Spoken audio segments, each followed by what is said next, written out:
times. Anyway, let's bring on Tally. All right. Theo in chat. Let me just make sure he's ready. I don't know if he's still like listening. All right, let's do this. All right, give me just a second. I think I still have you. My chat can probably hear you, but I need to switch my speaker output. Yeah, no worries. Okay, I think I'm good. Hey, what's up? Not much. Can everybody in the chat hear him okay? Just say something if he's too loud or too quiet. So, just real quick, do you prefer... what do you prefer to be called? Tally or... Theo.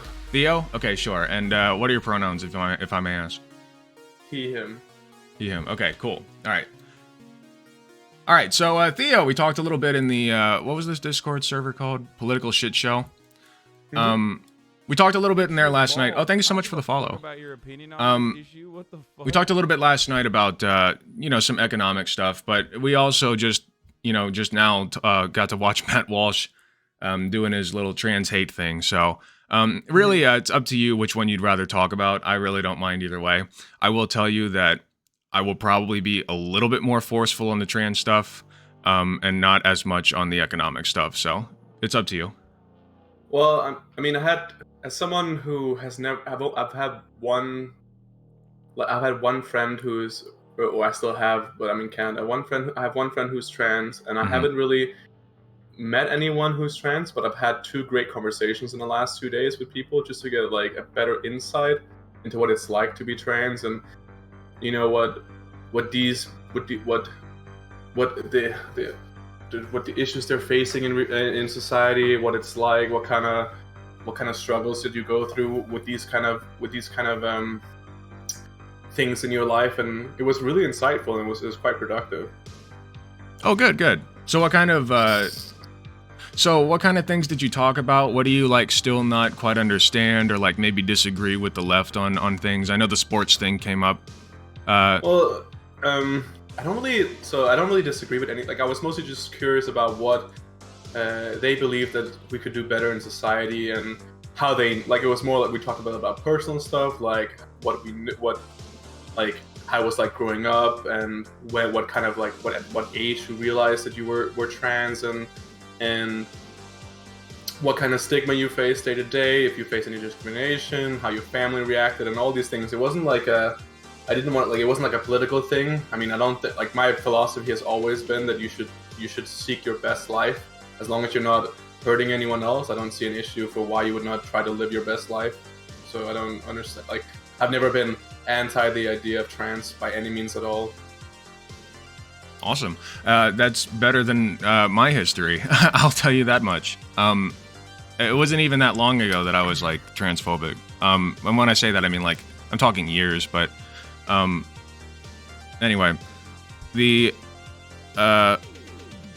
yeah, I mean, the thing about it is, especially in America, and in Britain, I believe as well, there's just a huge problem with, even among the queer community, there's actually a whole, like, group of people that exclude the T from LGBT. They just call LGB Alliance, right? I don't know if you've heard of them. They're kind of cringe. I haven't looked into them a whole lot, but, trans inclusion is a huge problem. It's as big a problem as being gay was, like, back in the 80s and 90s. And there's just a lot that people don't understand, they don't agree with. But my main problem with the rights in when I look at America is that a lot of the tactics when it comes to referring people who are trans seems to be really, really bad faith.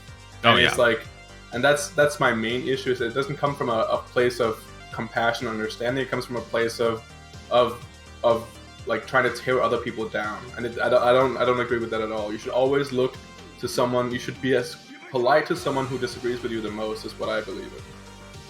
Yeah, absolutely. I think there's a line. Like, I'll stop being polite to you if I disagree with you on big things like I disagree with Matt Walsh. I've ceased being polite about Matt Walsh. I literally call him a demon that shot out of Satan's asshole and wormed his way up to the earth to spread his toxic fumes over humanity. Like, that's how bad I feel about him. So, there comes a point where I'm no longer okay with somebody's ideas. But I do tend to agree with you. I think if you're coming from a place of good faith and you really are just trying to understand a little bit better. I mean, I've been also I've been a victim of people, telling me, oh, well, like I've just asked honest questions about like trans stuff. And, I a lot of times they'll just be like, oh, well, you're not trans. You're asking like they'll immediately assume the worst intentions. Like I'm asking questions to try to disprove them or whatever. It's really weird. I feel like I'm rambling, so you can stop me at any time. I think for me it was that I've talked to two different people, and before we got down, it was kind of like set the boundaries for what is acceptable to ask. Like, is it too much to ask about your own like journey, or do you just want to talk about the political sphere, or do you want to talk about growing up? As like, how personal do you want to bring it, right? It's like, especially for someone who is like you're just meeting for the first time, it's very important to set these kind of boundaries, because you don't know how much you want to expose of your own life. But I would say, like, I think for interesting for our conversation, I don't think that trans issues is necessarily what we should talk about, because I think that we both kind of agree that people should just be living their best life without without facing harassment. I think that attacking a group of people who's already gone through so much, especially like the two people I talked to, like I can't even imagine what it must be like to grow up with these sort of trauma. So I don't think that like what the right is doing in America is any way productive at all. No, so absolutely. I'd much rather talk about like some kind of economic idea, because I'm noticing a lot of people every time I go on, like a political sphere on Twitch, a lot of it is far left, and that's where I don't understand. Sure. So you don't understand why the economic side of it is far left, why a lot of people are becoming kind of disenfranchised with the idea of capitalism. You see a lot of eat the rich. Some people take it a little bit too far and they say things like kill all rich people. Okay, well, that's no, we're not doing that. Yeah, go ahead. I can understand why there's a lot of anger. I mean, I don't think the anger is invalid in any way, and I think there's a lot of things to be mad about. But I think a lot of the anger is misplaced. I think when it comes to the eat the rich, as someone looking from the outside, I mean, you're looking at the American government spending, right? I mean, they have more money and more capital than ever before, and this money is just not being allocated correctly at all. I like, just to make things clear, like when it comes to universal healthcare and a lot of these like Socdem ideas, like you referred to it as when I tuned into the stream, should be pretty basic. I don't think that anyone should be living with fear when it comes to being able to provide for, when it comes to like healthcare and stuff. Right. So you believe in pretty basic rights for people. Like you believe that everybody deserves I just want to make sure we're on the same page. So you believe everybody deserves the right to like housing, food, healthcare. So that's interesting because I think it's very important to try to. I had an interesting talk with Proudly Radical about this. It's like whether something is a right or whether something is like something that the government should provide, right? Right. I watched a little bit of that.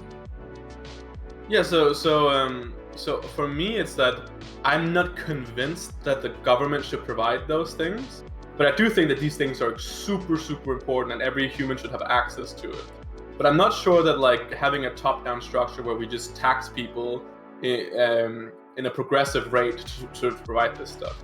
I'm much more convinced that these things should be provided in a more what is the English word for, like, when you like is it horizontal? No, vertical way, in a much more vertical way, provided by community and strong community instead of a top-down structure.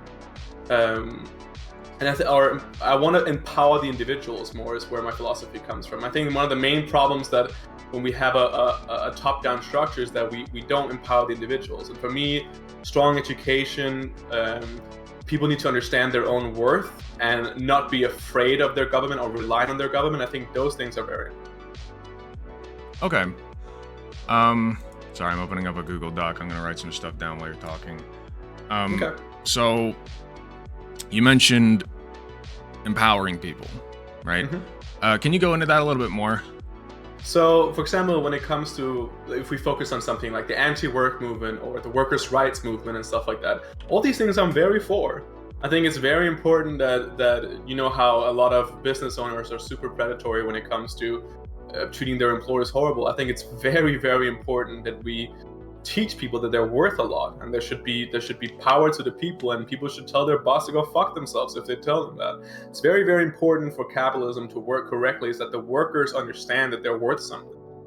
And in my opinion, the way we could maximize this by really making sure the workers are worth a lot is, for example, remove taxes for the first 50,000. That's like one of the core things that I believe in society, is that we should not be taxing the poor on income. I think that's extremely counterproductive, and it does nothing but depower them as individuals than taxing the poor on income. I think that's completely if we look at how much money the government makes off the bottom 50, like bottom 25%, I think it's stupid to tax them. It's counterproductive. I agree. It's not only counterproductive, but it's like you're taxing them, and then those taxes a lot of them go into social welfare programs that are meant to help them. You know, it's like, wait, they're like paying a portion of their money for things that like I don't know. I understand your point. Like I told you, I'm not as well spoken as what is it, a radical? Radical, but he's an anarchist, which is something that I had a great talk. I had no idea what anarchism was, especially his view of anarchism is a very broad idea as far as I've been able to understand. I think one of the biggest differences when it comes to me and people on the left is that this idea that I believe the government is inherently corrupt, and I think that we see that throughout the world. I mean, for my own country, Denmark, we have a good system, but it's basically kind of a little bit like afloat. It's not like doing super well, and that we are facing a ton of issues. And I think that, for example, I noticed someone in chat say, "Oh, well, just like I'll just quit my job and then I can't pay rent." It's like, it's obviously the process is more deep than just like, oh, tell them to go fuck themselves. It's like a deep restructuring of making sure that people are worth more. Right. And one of those things could be giving them more financial freedom and financial power, like restructuring the education system to make people more financially literal, or that would be amazing. Right. No, I don't think that's what you meant by, oh yeah, just quit your job, bro, and get a new one. I don't think you meant that. There are some people that I would talk to that I would expect to say that, but it's like, I keep forgetting his name, Radical something. Probably Radical, yeah. Probably Radical, sorry. It's like he said, like, I'm not talking to a conservative. I'm talking to somebody who would align more. What do you consider yourself politically, if I may ask? I would say, as far as I've been able to research, because I'm not really into like the whole political sphere, especially when it comes to debates and stuff, but I think a social democrat is reasonable. But I also think that I would make some modifications to the way that my home country does it, for example. I think, for example, the progressive tax system is immoral. I know that's very controversial to say on the far left, is I think progressive tax systems are inherently immoral. Yes, you did mention that last night, and I think that was the point that I had the most contention with. I do want to ask you one thing before we get there. You mentioned that you believe government is inherently corrupt. Can you explain what you mean by that? So the reason why I think governments are inherently corrupt is because when you get into a top-down structure, you remove the face of the individual, which is why when you just, for example, you don't really become accountable. People just become numbers, and you don't really get to provide the service that you are expected. If we see that throughout history, in my opinion, where like as soon as governments become big enough, small local issues and important stuff like being able to provide well with the taxes and good social programs becomes less effective because the people working in the government don't see their people they're helping eye to eye. So that's why I feel like they become inherently corrupt. You don't see the people you're screwing over when you take a corruption bonus, you know? Like you don't see the small family that you're robbing whenever you just like spend more money on yourself and not giving it to the people. Right. So I think that there is a point to be made about people in power having the tendency to be corrupted, right? That is why, in my opinion, it makes it that much more important that we have a solid democratic election system. Because on paper, right, the idea of government is that it's a job. It's a public service job. They are creating laws and then enacting punishments, and they're not punishments. I should say they're enforcing those laws, right? So that's their job. We can't vote. We can't, as a collective, waste hours upon hours voting on every single law, every single issue that comes up. That's why we hire those people to do that. So on paper, the people that we choose to represent us, the idea is we, as a collective, elect people to represent us, right? And we trust those people to make laws that will better our lives, not make them worse. The issue right now that you're seeing with corruption, and this has not been always the case with, there were monarchies, obviously, and, the people in charge of those were just assholes who had no checks on them whatsoever. But with the problem you're seeing right now is you have corporate greed going on, right? You have corporations doing a lot of lobbying and buying these politicians out. And what that ends up doing is, because there is a conflict of interest 99% of the time between what corporations want to do and what's good for the people, when the government's being bought out by these large corporations, that makes the collective worse, It's hurting more people than it's helping. I don't think the problem stems from the government or even the structure of our current government, although there are flaws with it, obviously. In the U.S., I would say, there are flaws with it that I would certainly fix. It's more about the corporations that are buying these politicians to make policies that better their interests and worsen ours. Does that make sense? Yeah, I think that's where a lot of the anger comes from when you look at political anger and why the far left has a lot more traction and is a lot more loud. I think for me it's more of the I don't think of corporations as evil entities. I think of corporations as imagine a force that just has one goal and it has no real moral compass, and it's important for us to create a society around these corporations that takes into account our moral compasses. For example, the main idea for why I like capitalism so much, because it creates a monetary incentive for people to use their skill sets. An interesting talk I had with a communist yesterday is that we talked about, I gave them a hypothetical. My hypothetical was that, let's say I'm 280 pounds and I'm pure muscle, and the government wants me to work in the mine because, anything about my genetics would be a perfect miner. Right? So basically, I get government drafted to go be a miner.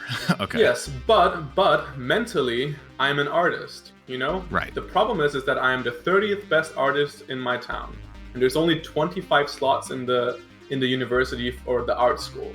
So how does the communist government create a system to entice me to go into the mine?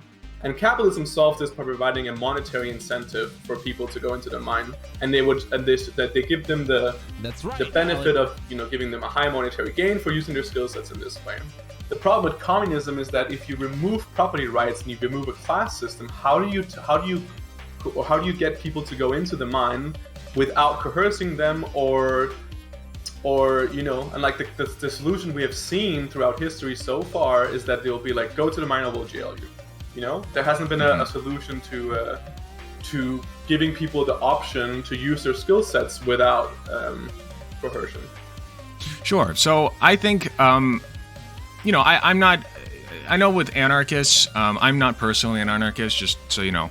I consider myself a socialist. But thank you for the follow, Queen Alexa, by the way. I consider myself a socialist. I believe in communism as an end goal, but I feel calling myself a communist aligns me with a lot of, ideas like tankies, and I'm not really not really on board with that. So I call myself a socialist for all intents and purposes. Under socialism, right? Under a socialist structure of the government, I would still believe in a monetary incentive to go and do these jobs. The issue with capitalism is that a business has to exponentially grow year after year after year, right? And the issue with this is you can only grow so much, you know? But this is exactly what we've seen happen is year after year, the wealth accumulates more and more into the hands of fewer and fewer people. And we're going to keep seeing that happening for as long as this system progresses. Now, there are points in history, like the worker movement back in the 90s. I forget which decade it was exactly. I want to say the 30s or 40s. No, it was post. I'm very bad at history, but you get my point. There was a workers' movement in the United States, a huge labor movement, and that kind of took away, like it eased that wealth divide for a while. But what ends up happening is, once that is eased, the capitalist machine keeps grinding. And so we see the tensions are relieved a little bit, and then, once the workers start to get comfortable, then, they'd start to take a little bit more away from us and a little bit more and a little bit more. And eventually we're right back to square one, And that is, I believe, an inherent problem with capitalism is that constant drive to centralize money into fewer and fewer hands, Under socialism, that would not be the case. You can still have a monetary incentive, right? I don't believe in abolishing money, but it would be more about, I don't know. I guess it would be a more equitable way to do it. So just because you have this cool idea for let's just say an online shipment company, right? That gets really big and popular, and you're now the second richest person in the world. So just because you had that idea and just because you had the resources to make that happen does not mean that we as a society deem you worthy of $200 billion, right? It's just an absurd amount of resources for one person to have so much control over with zero democratic processes to control that. It's an absurd amount. I'm talking a small country. Like, he could be king of a small country if he wanted to. Jeff Bezos could, And I don't like that. And that's going to happen every single time. Be it, even if it takes like a century to do, it's always going to centralize. So I think that capitalism has done a lot for us. I'm not sure actually that I think you have a lot of valid points.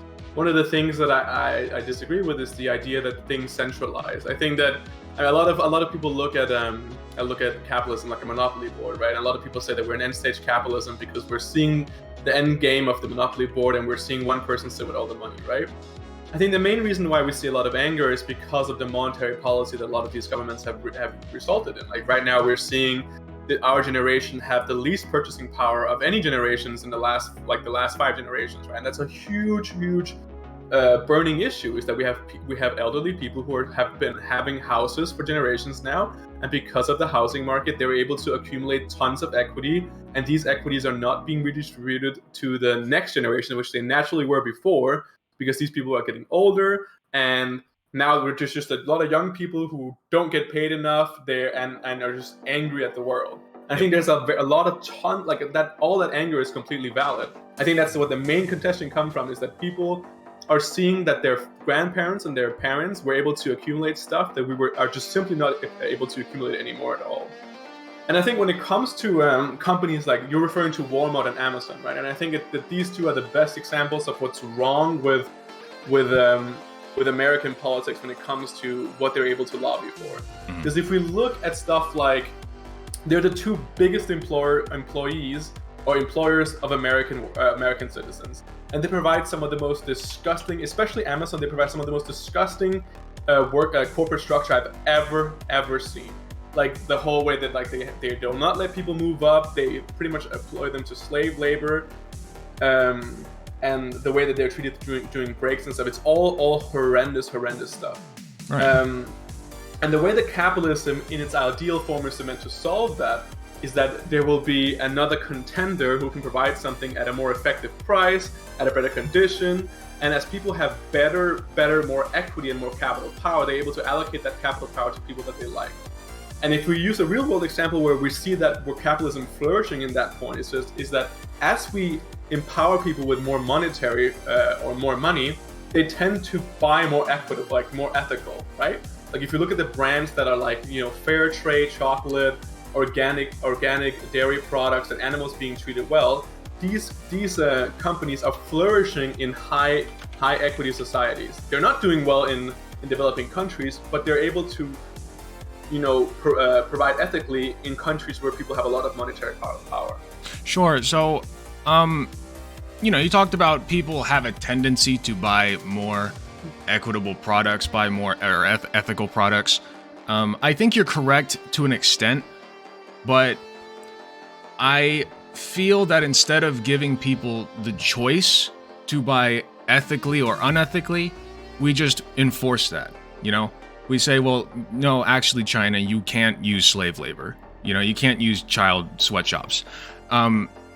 The issue with trying to enforce regulations like that is that you're going to get an enormous amount of pushback from the corporations. They are not going to like that one bit. And people have died, even in the United States, as little as less than 100 years ago during the labor movement. People died, you know, trying to attain more rights for themselves. You know, imagine, and that was in the U.S., where we have it pretty good compared to other countries, you know? Mm-hmm. So I just think that there's too great of a tension between capital owners and laborers. There's just too much tension. And so we have to completely just, in my opinion, it would be more expedient to dismantle that system, that tension, than constantly be putting band-aids on it, you know? And then when the wound starts to fester again, you just slap a bigger band-aid on it. Let me give you some examples of where I think capitalism right now is doing a really cool job of redistributing equity. If we're looking at some of the worst examples right now, which is like Walmart and Amazon are some of the most horrific company structures in my opinion. Yep. But if we look at a lot of software companies, right, a ton of them are employing a new way of like supplying at market rate salary and then using as an incentive of providing equity in the company, like stake in the company to motivate people to do better. For example, right now I'm self-employed, but I have plans of starting a company in the future. The people I would employ, I would provide just above market rate for their skill set, and then I would provide a bonus structure based in equity depending on how well they do. Depending not how well they do, how well the company does. So you want to like bring in a structure where people are incentivized to do well for the company. A lot of these companies that we're referring to when it comes to Amazon and Walmart are literally just like using people as human cattle. Like it's really, really disgusting, some of the stuff that we're seeing. And I think that the way to do that is not incentively to like completely dismantle capitalism, but I think it would be important stuff to talk about, just as human beings, to talk about like, why is this happening? Why are we letting governors do this? Why are we letting them lobby for more Amazon warehouses in some of these lower middle class cities where the industry has dissolved? I mean, if we look where Amazon is looking and Walmart is moving in heavily, it's all these American cities where like the auto industry used to be, or the manufacturing industry used to be. They're just deploying these warehouses and just hiring all these people and giving them shit working conditions. And that creates a huge amount of anger. And I think that because politicians are not meeting these needs for these people, we see huge radical movements. Like I think that's why Trump got so popular in America with a lot of the lower working class, and I think that's why the far left is gaining a lot of attention right now. It's because the center parties or the center people are not dealing with the issues of the working class at all. No, you're correct, and the liberals are in America at least. The liberals are garbage. Absolute garbage. They are nothing but like, I could go into a whole spiel about them, but anyway, that's not what we're talking about. I'm curious. So you said you want to start a company, right? Mm-hmm. Now, personally, you know, there are things that I believe are just unethical by their nature. You know, I believe that owning a business has points in it that are unethical. And that I don't think that makes business owners bad people. I just believe, and there are business owners I think that are very good people. Actually, they treat their employees very well, you know. And I honestly, from the conversation we've been having so far, I would think the same of you. I think you would want to take very good care of your employees and make sure that they're living happy, healthy lives. And in reality, if you want to talk from an economic perspective, that actually increases profit margins in the long run, you know? Yeah. So it lifts all boats to, at least in our current circumstances in the US, it would lift all boats to treat workers better, you know, even for the business owners. That being said, you know, this is kind of, I'll be honest with you right now, this is kind of you're challenging me a lot, so I appreciate that. I usually like talk to, you know, people who just do not agree with me at all. So I would say my question to you would be, so if you were to start this business, do you believe in, sorry, my mind's all over the place right now. Let me ask you this: do you believe in worker co-ops? Do you think that that's a good way to structure a system or structure a business? So I think that the idea of worker co-op, of having a complete flat structure in the company, I do not believe would be working. But what I do believe is that I think on a more micro scale, like when it comes to people working in certain departments or people working together in certain areas, I think it's beyond stupid of a lot of these companies to not give these people a say because they're hands-on, you know? Right. And if you provide an incentive for these people where they have actual equity in the company, then they're going to perform well. Why would you need to micromanage these people when they are smart individuals that you hire who do that themselves? You're so, for correct. example, let's say that my plan would be to start a software company. I don't want to go into specifics what we want to do, but let's say that we have a department that deals with customer support, right? And as someone who doesn't really understand a lot of programming, and I wouldn't hire people that I don't trust. So why would I not put my faith in that these people, especially if I provide equity incentives, why would I not trust them to do their best?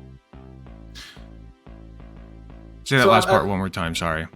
So I would definitely create some kind of structure where they have the political power to do stuff, Gotcha. to get stuff done, because I trust them. I provide equity incentives, so there would be no reason for them to screw me over. Right, I but would at the end of the also always day, make sure. What, sorry? At the end of the day, you're the one bringing people in, and there's no like democratic process with like. You know, it's kind of like a mini monarchy. You know, you're the king of your own little business, and even though the people below you might have a say in some things, ultimately it's your decision, So right? it depends. So let me give you an example. Let's say they're working on customer support, right? And like the programmers all agree that this is the way we should do stuff. This is the way we should structure the hotline for when people are coming in. I see no issue. Why would I need a power trip to control these people? They should just be able to instate that if they believe themselves that this is the way to go forward. I think the reason why a lot of like the responsible, the high risk decisions has to be made from a top-down structure is that there needs to be someone who can be held accountable for when things go wrong. Sure. For example, if I start a company and I'm the one taking out loans in the bank, for example, right? And I don't want to have my employers have this stress of thing if they make a decision to go bad. All the responsibilities should be in the end go on me. So let's say that these people go out and create do an amazing job for me, but in the end we just don't succeed because our competitions are better and we have to go under. The stress of having to go file for bankruptcy, they should not fall on them. These people are trading in their skill sets and their time and their equity to be a part of a thing that I'm trying to build, and they shouldn't trade in the fear and the uncertainty that a lot of that provides. But what if they wanted to take on that responsibility? I think there's a lot of so for example, let's say that like one of the programmers who really works his or her butt off to make the company excel, and I believe that hey, this person is in a position where they can really excel.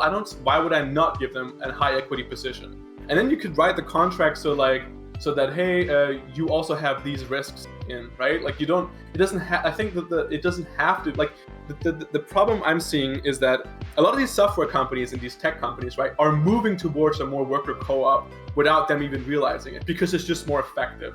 There's this idea of some fat cat factory owner who treats his employers horrible is kind of being outcompeted by a lot of the tech companies. You know, because a business owner doesn't understand everything that happens in the business. I don't have the best understanding of how to structure the customer support line or what the hell is the best way to code stuff. So I'm not going to sit there and act like I know better. That's great, and you know better, like you know that, right? You're like you would be a good boss. You're correct. I would argue to go back to the monarchy comparison. What about if I were arguing with somebody who was in favor of monarchy, right? Saying, well, you know, if you're just a good king and you treat your people fairly, then it's not a problem. I'd agree with that. 100%. If you are a good king and you treat people fairly and everybody's happy and et cetera, that's great. I'm all on board. The problem with that is that, you know, you're not going to be king for eternity. Eventually, somebody else is going to take over. And when you have a system that allows for people to be corrupt, they will do that eventually. It's only a matter of time. So you're not going to own that business forever, right? So eventually somebody else will take it over. What if that person does not see things the same way that you do?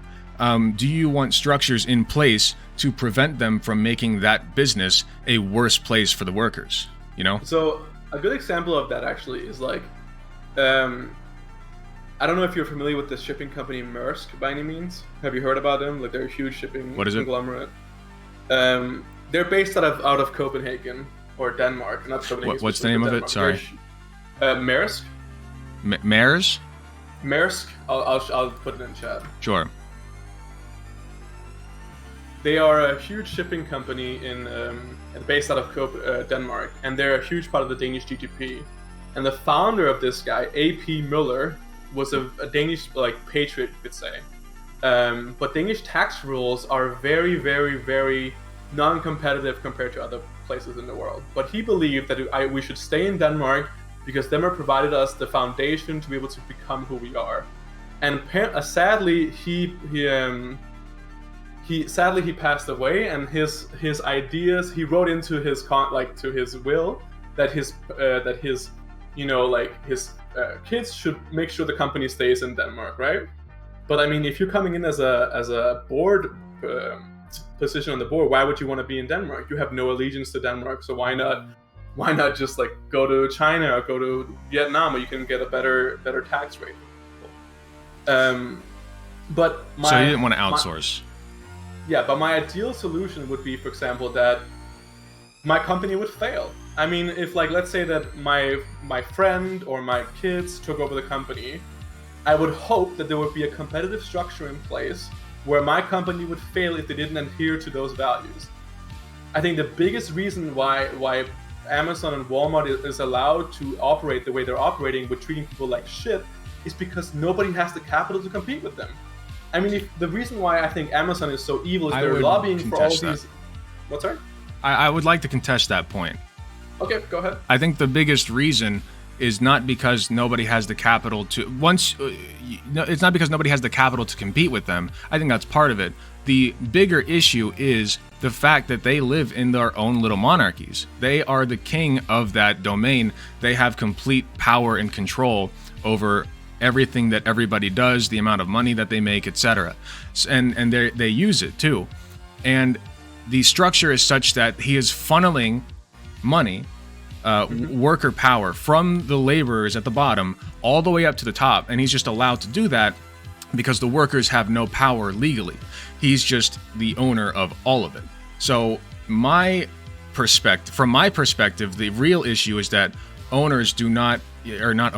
workers are, to put it in Marxian terms, separated from their means of production. They don't have the rights to it, you know.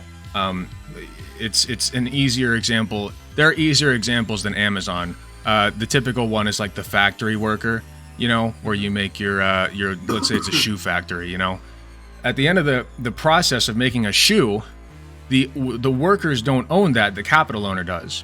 He just gives the workers a small portion of what that shoe is worth and then sells it and keeps the excess. That's how wage theft works. That's how profit is generated. I don't disagree with anything that you're saying. I think that, as I said, that used to be a part of what our society was, but I think that the main reason why we're seeing a kind of going back to that way is because right now, let's say that I said, you know what, fuck it, I'm going to compete with Amazon. I can do their business model better, right? no bank or any equity would want to provide the amount of capital or risk that is needed to compete with these people. And the reason why we evolved from providing better, like for example, look at my grandfather, for example, right? He worked at a painting company. He was given like lifetime pension. My grandmother to this day is still getting money from them, and who was provided an amazing salary. They were able to travel the world, and his skill set today would be worth like $60,000 a year at most, right? Mm-hmm. And I think that it's like an ethical standpoint has not been taken up like between us in society. Like, should we just effectivize beyond means? Like, should we just keep revolutionizing technology to outsource people completely? Like, we should have a real like philosophical talk with ourselves. Is this the way we want to go? And I also think that we should like really talk to our politicians, not in the way that we're doing right now, where it all seems to just be like liberals, trying to grab for power, kind of lying to the working class, and the Republicans just like completely not addressing the core issues that working people have by just creating hatred instead. Like, they're both just trying to create hatred without providing a real down-to-earth solution of how we deal with this stuff. You say they're both trying to create hatred? Yeah, I mean, it seems that they're both trying to create hatred. One is using immigrants or racism. The other one is using eat the rich without talking about their own power consolidation that they're not taking responsibility for.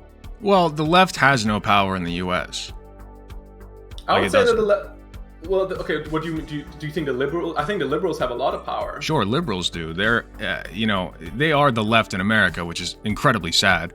But the true left in America does not have power. Liberals are right of center. Yes, the far left has no power in America. Yeah. That's correct, yeah. Yeah. So I just want to make sure we're on the same page. So you're saying that like the liberals and conservatives are fighting, et cetera, et cetera.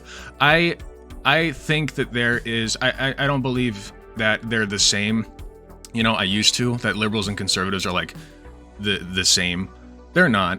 I think that there are liberals who push for social justice issues meaningfully, but at the end of the day, they are still motivated by profit. They are still funded by large corporations, and they want to keep that funding. So they're going to keep working for the interest of those who are funding them and making them rich, rather than the people, because it is more, it's more profitable that way.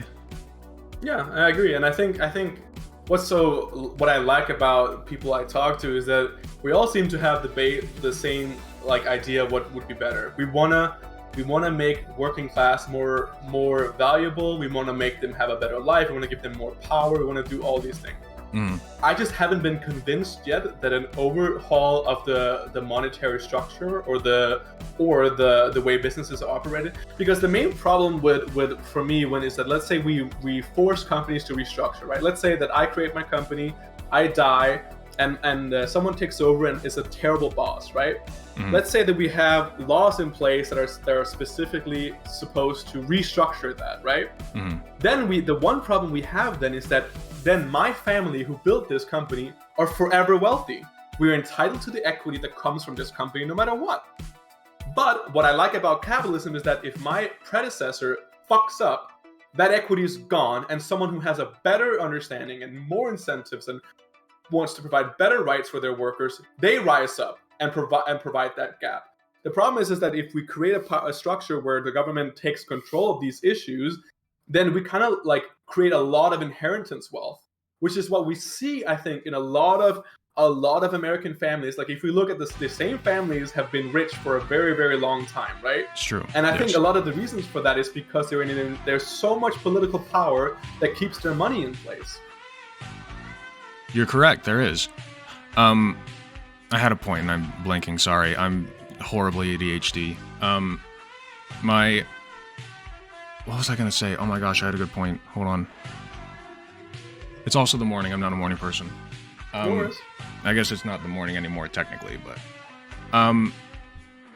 You were talking about family. Oh my god, I did this with Sansol too. This is bad. Could it be that I said that once I die, my family is guaranteed equity because of the political structure for life, or like forever, pretty much. Like, what stops my family from becoming super wealthy no matter what? Because so we're entitled to that equity. You said that you want regulations.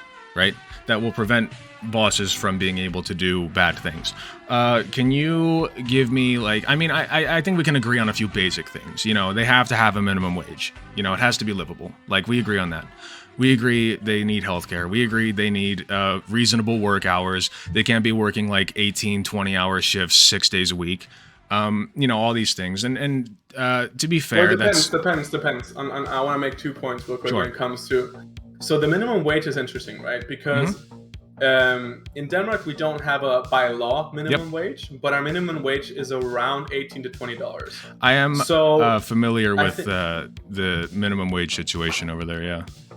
Is that so? Do I agree that people should be paid fairly for their work and should be able to live off their work? Of course. Do I also think that working people to death is immoral, and I think it's a horrible way to condition your workers? Yes. I also think that there's a lot of studies that show that working people to death is not productive in any way at all long term. If you care about your for example, if you look at someone like the Google structure, where if you look at their work, they have tons of recreational activity, they have tons of de-stress factors to help keep people productive. I think the main places where we actually see these horrible working conditions are in these mega corporations that are beyond government interventions. But I'm not necessarily sure that the government intervention is the right thing, but I mean I wouldn't have a massive I wouldn't go out and cry if the American people decided we need to dismantle Amazon, for example. I wouldn't sleep have trouble sleeping over that. So in Denmark, I know that the minimum wage is 20. Let's just say it's 20 for all intents and purposes, right? $20 an hour. But that is not provided by the government, by the way. That is not something that is in law by the government. That happens to be the case that the minimum wage is about there. Oh, right. You guys don't have a minimum wage. Sorry. So no. Would you then have an issue if the government came out tomorrow and said, by the way, we're writing this minimum wage into law? You have to pay your workers at least $20 an hour.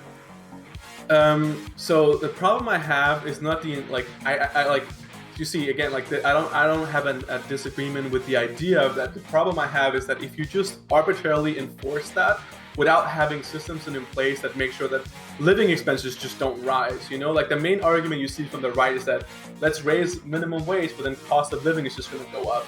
That is true to some extent, but obviously they're using it in a way that is just not true. You're just there's going to be there's going to be an immediate effect, which is going to be great short term for the workers. The problem is that long term, it creates, in my view, a bad you will see slowly inflation catch up to this, and then 50 years down the line, we will have a new talk where we should raise the minimum wage again. I agree. What we need to do is we need to create a whole removal of the power structure, in my opinion, in politics when it comes to governments being able to buy political power. And we need to create a system of taxes that removes the idea of I and them. The biggest issue that I have, for example, is that when people go eat the rich or people go, fuck the rich, is that a lot of the policy they're advocating for is not going to affect the really rich. When we had the whole discussion about capital gains tax, on being able to tax people on capital gains that hasn't been sold yet. If you look at the papers on that, the really rich are not going to be affected by this at all. I mean, they have some of the most brilliant lawyers working for them. It's going to be hit by people like me who have capital in the stock market, who don't have the money to really get the top lawyers to be able to get out of this.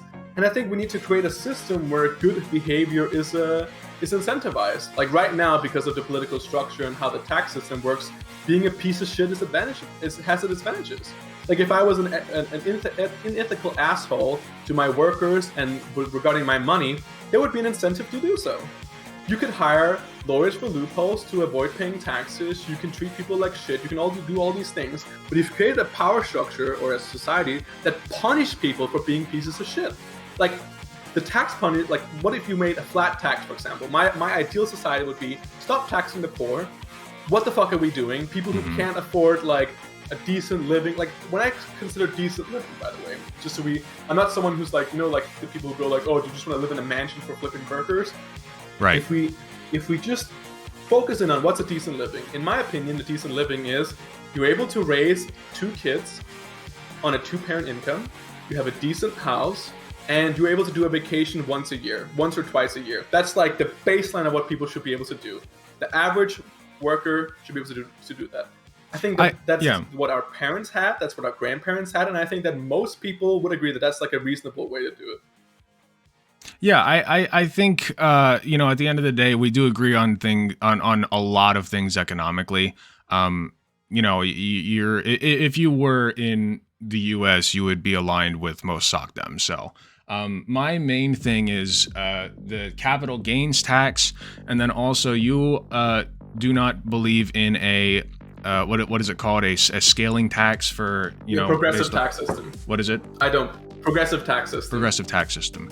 Yeah. So you said that's immoral. Okay. So with capital gains, I want to hit 2 points with capital gains and with the progressive tax scale. Is that what it's called? A progressive tax scale? Sorry, I'm not good at economics. No, it's fine. A progressive tax system, like the idea that there is brackets. Like once you're in 50K, you pay 30%. I understand the system, but it's called a progressive tax system, right? Yeah, that's what I hear most people refer to it as. Yeah. So, the first point with the capital gains tax, the issue with not having. So, do you want to not have one, or you want to make it weaker, or what's the deal? Just real quick. So, what I would do is that, as far as I am, quick thing about me is I'm not someone who's like die hard my beliefs. Fuck everyone who disagrees with me. If you come with an argument to me for why you disagree with me, and I can see the logics in your argument, and I believe that this would be better, I would change my view. Right. Just so we know. I'm just asking. As far as I understand right now, I would remove the taxing of the bottom percent of people. I don't see any point in doing any income tax on them. So my ideal society would be remove taxes below 50,000 as an arbitrary thing that creates a society where people are incentivized to work for decent money. Right. It would make it so rich people don't look down on the poor for being benefit smoochers, or what a lot of people there's a lot of propaganda like, oh my god, all these libs are just lazy pieces of shit. There's a lot of propaganda like that. Right. If we remove that, people have worked for it themselves. It creates strong individuals with proud. I think I think a lot of people who are like down on their luck and are having issues are like depressed. They don't have a meaning in life. But if you are able to build something for yourself, it would create a lot of incentive to keep going. I also believe, from a moral standpoint, you shouldn't punish people for doing well in certain areas. You should create a system that rewards good behavior. If I could reel you back in just a little bit. Of course, sorry. So it's okay. Just to get back to the point. So capital gains tax, right? You don't agree. You agree or disagree? Just real quick. Capital gains tax, should be a thing that we do. So the idea of taxing someone on unrealized capital gains, I think, is insane. But I also think that there's a real issue with the way capital gains works right now. Like right now, if you have assets, you're able to, because money is so cheap, you're able to get infinite equity pretty much. Like a lot of wealthy people, they don't pay income tax, they don't give themselves salaries. They just take their portfolio, they take loans against their portfolio, and they buy more equity and increase their assets, right? It's kind of like a snowball effect that once you have assets, you can just keep taking loans into your assets, and because interest rates are so low, you can just keep buying into it. Right. I think capital gains is important. I think that the way we structure it right now, it just incentivizes cheating. I think that no one, think about it. Who the fuck pays real capital gains? You have Elon Musk who sells the top of Tesla and then pays a huge capital gains, right? But that's all symbolic. That's because he had to. Throughout every other part of his career, he has not paid capital gains because he just keeps reinvesting in his own equity. The same with Amazon. You have to make a real a good incentivized law that seems fair to get people to actually pay into the system. Because what we have done so far is that the middle class just pays for everything. The salary people who are well educated, like the doctors, the engineers, they pay for the whole system. So like I said, I'm a little bit of a dunce when it comes to economic stuff. So with capital gains tax, so I can understand it a little bit better. Because like I said, I don't do economics. I'm a nurse, so I do mostly health stuff. But my understanding of how that works is you owe taxes on capital that you've invested in, even if you have not collected profit from that investment. Is that correct? So capital gains as it works right now is that let's say that I invest in the stock market, right? Mm-hmm. And I make $100,000 of an initial $20,000 investment. I owe taxes on the $80,000 I've made, depending on what country I'm in. The $80,000 Right. is a capital gains tax, and at some countries they work at just taxing at your income rate. Other systems it's completely devolved, like not a part of your income, and it's taxed on that. Right. So it's taxes based on things that you are invested in, basically, even if you have not collected the income for that. No, so how it works right now in America, for example, is that if I cash out the $80,000, like put it into my bank account and start spending it on groceries, for example, then I have to pay taxes. What happens right now is that if I just take the $80,000 and buy into a different thing, I don't pay any taxes so far. That's how you avoid capital gains, is if you keep reinvesting, then you never have to pay it really. And what a lot of rich people do, instead of, like, right now, it's stupid to cash out. Why the fuck would you cash out? The best thing to do is just to reinvest it and then go to the bank and say, hey bank, I have $400,000 in the stock market. Give me some fucking money and I promise I'll pay you back. Yeah. That's literally what the rich people do right now, is they go, and because the banks are lending out money at such a cheap rate, below inflation, they can pay that money back so cheaply, but then they can use the money the bank gave them to buy more assets, Like, it's just forever. Like, I have $400,000 in the stock market, I go to the bank, give me $200,000 cheaply, then I take the $200,000, invest it again into the stock market, then I have $600,000, then I pay back the loan, then I go, I would like more money than $600,000. Like, that's what's happening right now, which is why the rich are getting so rich. Oh, of course. And we need to remove all that shit. Fuck that. That's stupid. Well, just removing the capital gains tax, wouldn't that take so much out of, like, that would completely, like, the amount of money, the amount of tax money that we're able to collect from them decreases significantly if you just remove the capital gains tax. So I think that the way we have a capital gains tax right now, I think is stupid. Because that just creates people to never cash out, right? Like, why would you want to pay a 50% tax if you have to cash out, you have to pay 50%? Why don't you just reinvest and take equity? That's why I believe in just taxing it regardless. Well, the problem is that if you tax it regardless, right, that will have that you don't really account for the swings. And how am I going to pay money I don't have? Because there's no realized gains.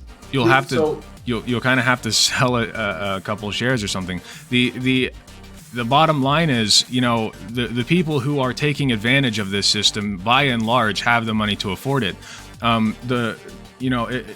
There might be a way to use to fix the system so that we're able to, like, I don't know exactly how it would work. If you would be, like, required to sell that amount of shares, or before that time comes to collect the taxes, but there has to be some kind of check on that, because if there's not, like you said, you can just infinitely grow that investment. Elon Musk, we all know, and libertarian types love to argue, well, he doesn't really have, like, $200 billion liquid assets in the bank. Well, duh, right?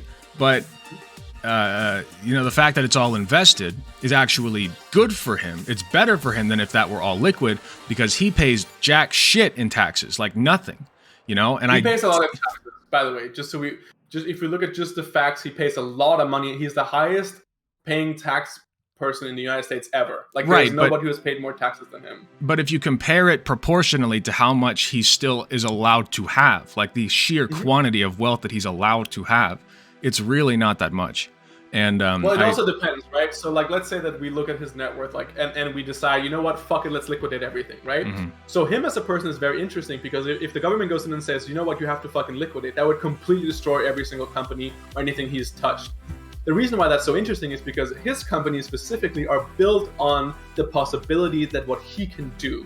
He's such a meme himself. Like, he is such a meme that everything he touches just grows in value because people love him so much. So if you go in and destroy him and he's no longer the face of the company, a lot of value would be lost from that. And that would trickle down into, like, employers and stuff. I'm not trying to argue that, like, Elon Musk is like a good person. I think he has done some shit that is completely immoral. Oh, of course. And I think that he is completely detached from reality in a lot of areas, like completely detached from reality, which I think the main issue with a lot of people arguing from the right is that a lot of them are just fucking people who inherited a ton of money, who never fucking understood what it's like to be poor in any aspect at all. And I think that's a lot of the main issues, that we're creating a system where nobody fucking talks to each other. Like, we literally have all these, politicians who are living in parallel societies, but none of them even want to talk to you. They consider, like, poor people subhuman. Like, it's disgusting. Like, they're like, I don't have time for this guy, like this person. Like, it's terrible. Well, right, he's a demigod, is what it comes down to, or at least he fancies himself one, and he has every reason to, because who are we to say that he's not a freaking demigod? He can do anything he wants. He's Elon freaking Musk. He's the richest man on the planet, by leaps and bounds. So. What I want to go back to what you said about liquidating all of his assets tomorrow, right? I don't agree with doing that. I think that, just doing that, if I could do it tomorrow, yeah, that would, fuck a lot of things up. So, I would take personally a more gradual approach, probably. I would still do it swiftly, but, in a controlled manner. I don't believe in, excuse me. I don't even believe in, like, immediately making Elon Musk not a billionaire, Like, he can still have whatever, like $10 billion, sure, whatever, like that he personally has jurisdiction over. That still leaves like 290 billion or whatever he is worth now to go back to. But you do understand that would not happen, right? Like from a pure economic standpoint, if you even touch him with the government's, like, let's say we impose a right tomorrow, all of his value, the reason why he's worth so much money, is all tied into companies. And I know that, like, you were saying that that's a libertarian talking point, but that's actually just the truth, is that most of his value is bound up in stock value. It's not bound up in his value. It's the same reason why we see, Kathy Wood crashing. Like, we see all these, like, mega rich people crashing. They're not someone who go into the way you and I think about money, right? We go into our bank account, there is X amount of money in there. That's not how they think about money at all. Oh, they just endlessly borrow. Like, for example, if you decided tomorrow to liquidate everything he had, you would probably at max, get like 30 billion out of him. At max. The whole pyramid would collapse around him because people would want to pull out their equity. People would want to, like, the whole company would devalue. Tesla would crash. SpaceX would crash. Like, so many things would crash overnight if you decided to touch that pyramid. I think you're correct. I want to go back to the inherent flaws of capitalism, if I may, because this is what that system leads to. It leads to a small group of wealthy elites that cannot be touched, because if they are, the economy crumbles. I find that kind of structure to be, quite frankly, just a recipe for disaster. There's no way to check these people. There's no way to, there's no way to, like, recollect what they owe in taxes without, like, causing massive economic turmoil, because investors in the company. I don't think he owes that in taxes, by the way. I don't think he owes his. I think that's where we disagree. I think that someone like Elon Musk. Oh, sorry. Go ahead. Sorry. It's fine. I think on a fundamental level, right? I think we have different ideas of what wage theft entails, and I think that's fine. I'm a leftist, so, like, we're a minority in the United States. We're slowly growing, but part of leftist ideals is wage theft is inherent to capitalism. It is necessary because that's where profit comes from, and I find that system of generating wealth to be immoral at its core. Do I think that means every business owner is a bad person? No, and we've been over this. I've done immoral things simply by buying the very hat that I have on my head. I guarantee you at some point in the process of making this hat, there was child slave labor or some other fuckery that I would highly disagree with involved in it, right? So it is just a product of the system that we live in that people are forced to take these, or, not necessarily forced, but sometimes they just think it's okay, normalized, to take these actions. And on some level, it is necessary because in capitalism, you need business owners, you need employees, and those employees need to make money somehow. And if they don't own any capital, they can't start their own business. They have to go work for another business owner, So it's a very hard web to untangle. But I think, saying it's an okay web to have, and, like, stopping the disentanglement before you reach, like, a socialist state is a mistake, because capitalism, like I said, will lead to this every time. You see, this is where I think we disagree on. I don't think that this is like so I understand there's a lot of anger, right? And I understand there's a lot of anger at Elon Musk. He's done a lot of fucked up shit. But I am way more angry with people like Nancy Pelosi, for example. But or some listen, of these career Democrats or some of these career Republicans. Real quick, I just want to point out, and I'll let you go on. There is anger for sure. But every time you say that, I understand there's anger. Yes, but that doesn't mean that this entire mindset is like based on anger, based on emotion. It's, in my opinion, it's based on objective fact. That's just how businesses operate. I don't have that much time left, but I want to talk about the idea of. I think the main reason, like the idea of profit theft, I simply cannot wrap my head around. Sure, wage theft. I simply do completely disagree with the fundamentals of that. Sure. Are you familiar with any theory from Marx? Well, so I understand like the basic idea of like the theory of labor, right? Like the labor theft theory. Labor theory of value. Yeah, but something that's interesting, like I just don't understand. I think it seems to come from like a lack of understanding of what it takes to run a business. I feel like a lot of leftists think that business owners are just like passive earners who just are just sitting there with their big bellies and laughing at the workers. I don't think that all the way through. I think that business owners do some work. They have to. But at some point, that is quite literally what happens. Bill Gates is no longer employed and he's still generating income. He does not work and he still generates income. So at some point, it does happen. Okay, well, so what do you define as work? It's basically anything that produces value. So, like I said... His money produces value, his equity produces value. Does it have to be hours in, is what I'm trying to get at? When you say so he has money, right? And we tend to think that money is a form, you earn money, right? It's something that you deserve. It's something that you, money is a representative of previous work. Right, exactly. So someone down the line did something for that money, yes. Exactly. So it is the central unit of currency for an amount of work, or basically it is amount of work that you do. Because even if you go out and find something, you still found it. That's an amount of work that you did. And there are some holes that you could poke in that, but basically that's what monetary value is. So the idea that Elon Musk did the amount of work that is worth $300 billion is quite absurd to me. I don't think it's possible for a single human to be able to do that, given several lifetimes of nonstop working, 24/7. Like, it's just not possible. So I think that's very interesting because so if we talk about like work on like, you said you were a nurse, right? When you go and take care of people, that's hours in, hours out. Mm-hmm. And also, that's a very noble job, by the way.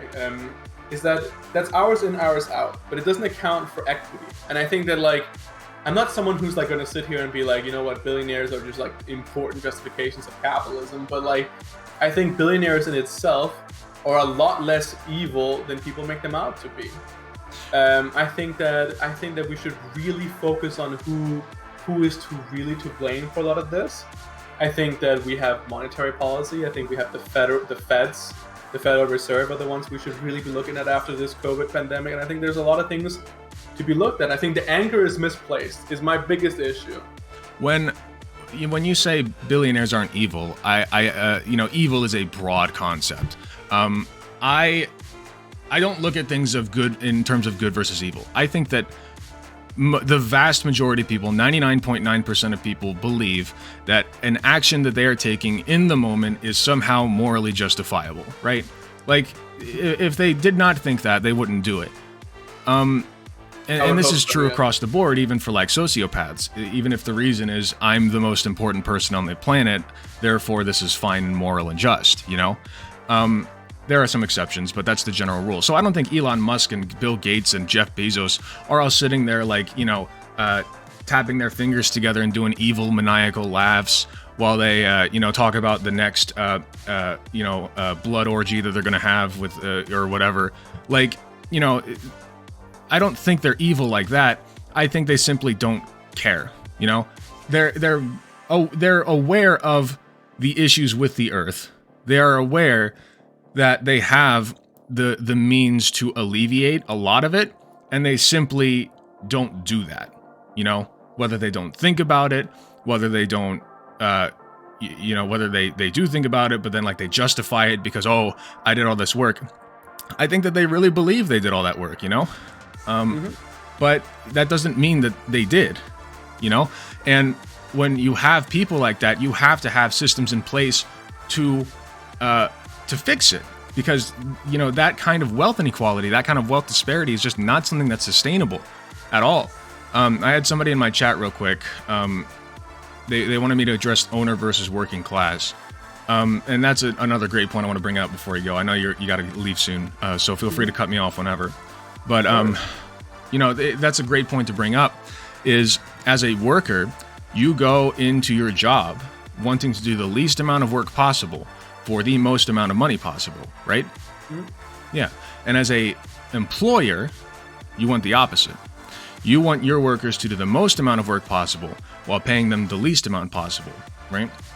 And again, you're a decent moral person. You would never make somebody starve. But from a pure standpoint of profit, you are going to want to squeeze every drop you can out of your workers, Well, so this, I think that's not really reality of what's happening, though. If you look at what the capitalism or the shadow market force is encouraging, is actually treating your employees well. I think that goes back to what we see in the tech industry, is that employees are actually being treated pretty well. Like, there's an incentive to provide equity, provide a solid living, providing a decent work hours, tons of recreational activity, on-site living, solid living expenses. All these things are being provided for because it's competitive. Sure. I think the reason why we don't see this happen in the tech industry is because it's been outcompeted. And I think the main reason we have people like who are providing these shit conditions for workers is because nobody can compete with them. And that comes back to my argument for there is not enough capital or people being able to provide capital to compete with these shitty people. Like right now, if you put a government sanction on how corporations are supposed to operate, right, there wouldn't be this natural progression into better condition. Say that last part one more time. I was following you to the very last 5 seconds. No worries. It's just that if we didn't have these, like, if giving people better conditions wasn't competitive, in, for example, what we see in the tech industry, it wouldn't happen. We're seeing the natural inclination that treating people with respect and providing equity and providing good conditions gives the most productivity. And that might be true long term, but capitalism is very short-sighted. Like the capitalist mindset. They go for short-term, quick profits. And you see this evident in the United States, especially where regulation is garbage, right? We don't have like any regulatory procedures. We do, but we don't, right? Like there are loopholes, etc. And we quite frankly just don't do anything to fix it. So that's why you see, Amazon is able to force their workers to piss in bottles while they drive, and they just don't care. Even if in the long term, it would make them more money to treat their workers better, they don't see it like that because line go down in the short term. They don't see 2 feet past their own toes, Yeah, but I think the reason why they're doing it is because it makes them the most money long term. But the reason why Google doesn't do that is because it doesn't make them the most money long term. Like, I don't think the board members of Amazon are stupid. I just think that so corporations have to operate in the best way for their shareholders, right? And that means that people at Google believe that treating people with respect provides the best competitive edge that we can do. This is why they have the rules. That it's not because they're inherently good, it's not because they're inherently bad, it's because we can maximize our productivity by treating people well. And then you have people at Amazon where there's no competition, so they can treat their people shitty. The reason why Google treats their people well is because if you don't treat this person well, he's going to jump ship and go to a different company. You're saying the main issue is like the lack of competition, and I think to some extent there's truth in that. But why don't we have competition? You say it's because people don't have enough capital, but then you can say, why don't people have enough capital? The reason why people don't have enough capital is because we have insane amount of lobbyism to protect the workers. Not the workers, sorry, these corporations. Right, the corporations. This monopoly. Right. We have insane amount of, like, if I came tomorrow, right, if I wanted tomorrow to compete with Amazon and I went to the bank and said, you know what, I would like to compete with Amazon, they would be, first of all, their value is completely overinflated because of the amount of lobbying they have. They have so many, so many of the states, right, have now become dependent on Amazon. A lot of the industry states that have been lost to manufacturing are now dependent on Amazon and Walmart. So you have complete corruption. If I go to those states and say, hey guys, I want to start a shipping company and I'll provide you guys a better salary, better working conditions, I'll get shut down. The governor would go, you know what, fuck this guy, he can't operate there. I want to wrap this up. So I guess to address that point, and as kind of an end point, the idea that we're okay with an economic structure that would even permit a possibility for things to be as bad as they currently are, and I think we both agree they're pretty bad in many ways. The idea that a system could even allow that is something that I do not like. I don't like that capitalism even is capable of producing that result. A socialist structure is not going to be perfect either, right? There are going to be flaws with that. There are ways to corrupt it. There are ways to, exploit people under socialism. Absolutely. It's never going to be perfect. But it's much like the move from serfdom up to capitalism, right? I think ultimately capitalism ended up being a natural progression from serfdom. And I think it was a good one. I think that it's outlived its usefulness. I think that we've seen, some devastating results from the constant expansion of businesses. And I think it's time to start rethinking for the future of humanity, the economic structure that dictates how we live our lives, if that makes sense. Yeah, I think that's completely reasonable. Right. I do have to go now, and I would like to really thank you for this conversation. Of course. It was really and I nice. do want to say, I think we do agree on most things. We would be on the same side up to a very, far point in the future, and then we would start to differ. Well. And I think it's really important for the people who are not like evil power holders or people who are just generally like horrible people to realize that the person on the other side, like, not all of them, like the guy you were watching earlier on, for example, right? Like he's obviously just Matt a Walsh. grifter. He's a grifter. Like, he's trying to create dissidence and hatred to get himself viewership and then, shit on people, right? Like that's, but on the working class and the people who are trying to, to make people's lives better, I think it's important to understand that we are agreeing on a lot of aspects. Anyways, man, thank you so much, and have a great Sunday, and I'll catch you another time. Hey, sounds great. Thanks for coming on. I appreciate it. No worries, man. Take care. Bye. You too. That was good. See, I told you guys he was reasonable. I think they're, excuse me. Oh, hey, John. Excuse me. I think that there are, cringe ideas that he has, like the tax thing. But ultimately, like I said, I don't think, he's obviously very smart economically, and I think that I definitely need to work on, my knowledge economically.